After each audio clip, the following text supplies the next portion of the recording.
Welcome to this rapid revision session on the Gulf of Tonkin incident, 1964. Firstly, some key words and terms. Escalation, to make something more intense or serious, a war for example. Retaliation, fighting back. And lastly, the Gulf of Tonkin Resolution, 1964. This was a key act of Congress to allow US troops to take part in the Vietnam War directly, but without formally declaring war. So what happened to bring this? In many ways, the Gulf of Tonkin incident of 1964 can be seen as the spark that sets off escalation and retaliation in the Vietnam War. Let's have a look at the background to the incident. President Johnson wanted to get Congress to approve the use of US troops in Vietnam, but as things stood, they would not. This was about to change though.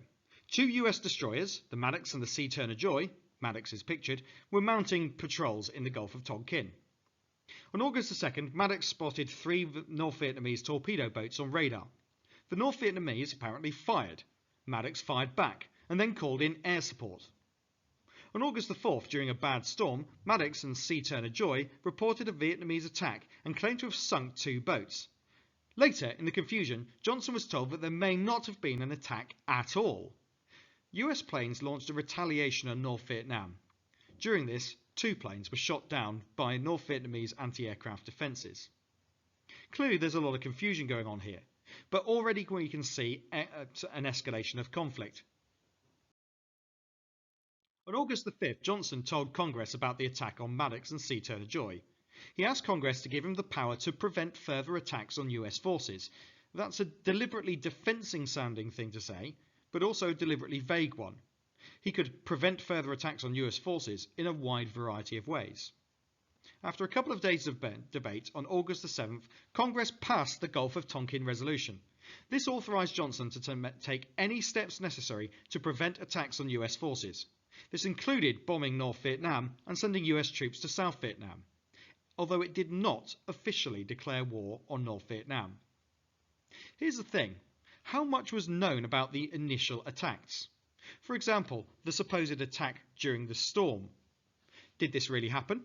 Or was it a question of a nervous crew who had been fired on before, misreading their radar and panicking? Whatever the reality of what happened during the Gulf of Tonkin incident, it did set off a retaliation and it did set off an escalation of the war. Let's consider some points. Here's a quick summary then. Some key features.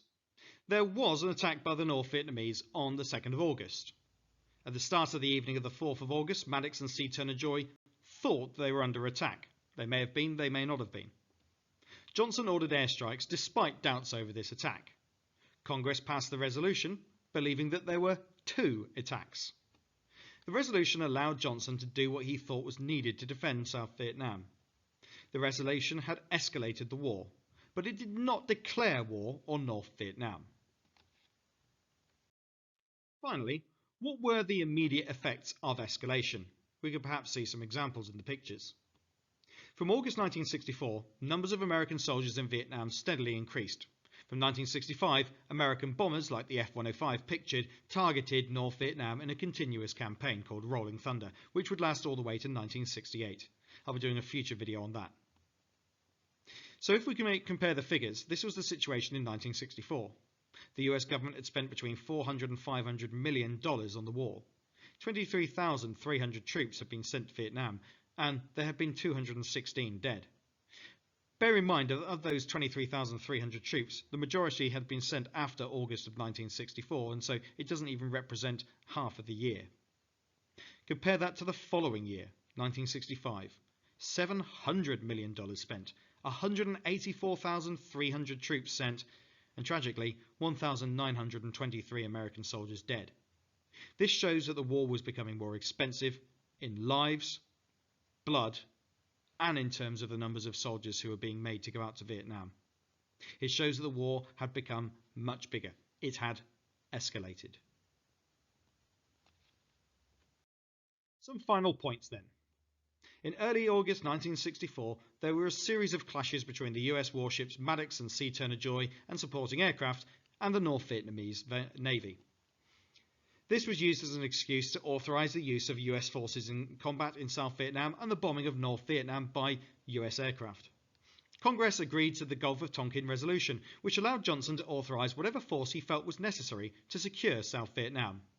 This escalation marked the start of widespread, direct US involvement in the Vietnam War, the subject of which we'll have a look at in future videos. Thanks very much for watching. I hope it's been useful to you, and if it has, please like this video and subscribe to the channel for more. Also, if there's a topic that you're desperate for me to do a rapid revision session on, please put it in the comments below and I'll see what I can do. If you don't ask, you definitely won't get, so you might as well try. Thanks very much for watching, and goodbye.